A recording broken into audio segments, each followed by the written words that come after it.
Lockdown has meant that for once, the Rectory garden has had some significant time investment this year. From my husband rather than me, I have to admit.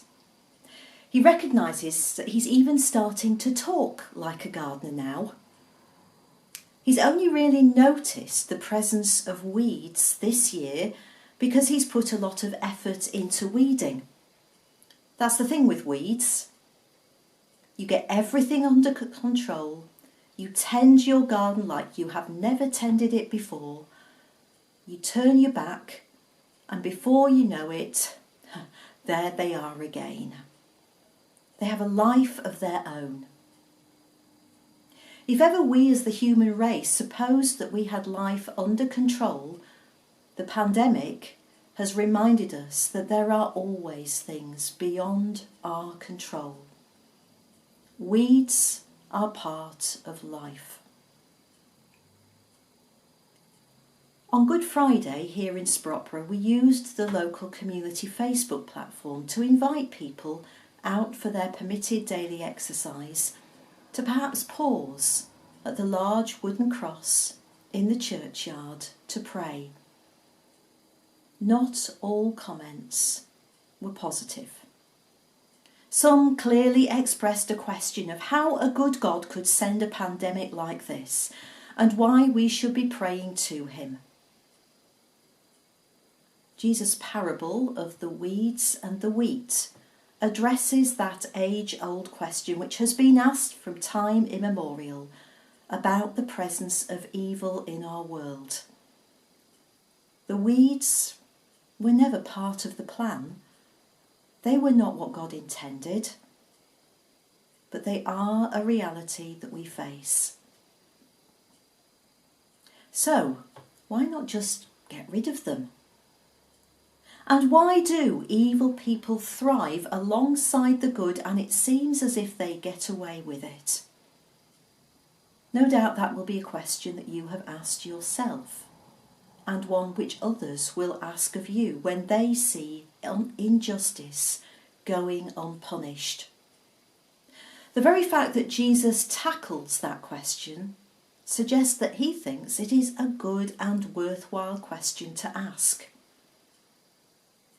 Weeds, which sap the soil of nutrients, and wheat, which grows something nourishing, are more complex than they might appear.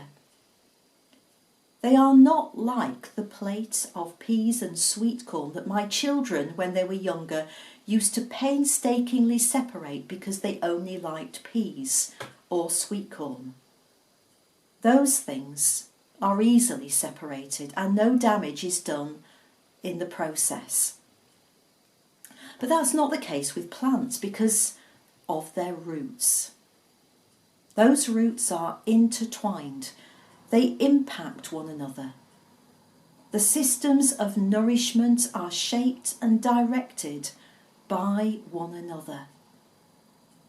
Even if you could see the root system, you would be hard-pressed to know which root belonged to which plant.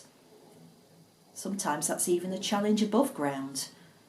Wheat and weeds can look remarkably similar when they are immature.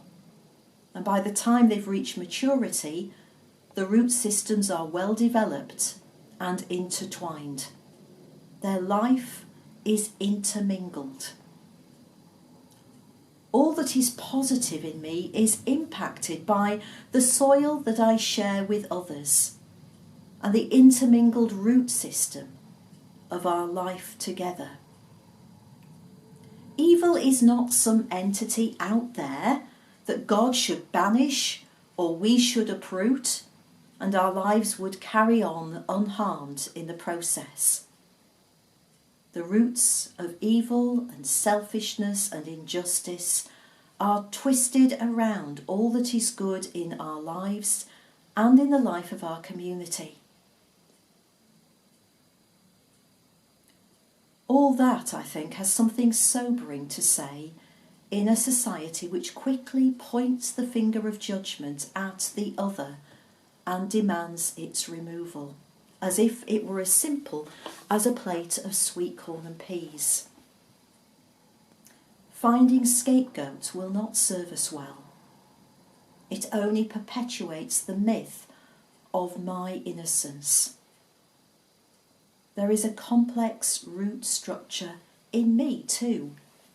Weeds in the soil of my own life, some very deep-rooted.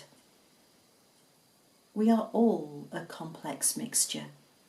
We all stand in need of forgiveness. The roots of our own institution, the Church of England, the turbulent history which gave it birth, was a complex mixture of the good and the not so good. The roots are messy, they're untidy, but to uproot one is not the answer, because all that is good would be jeopardised in the process. So what is the answer? Do nothing and let evil thrive?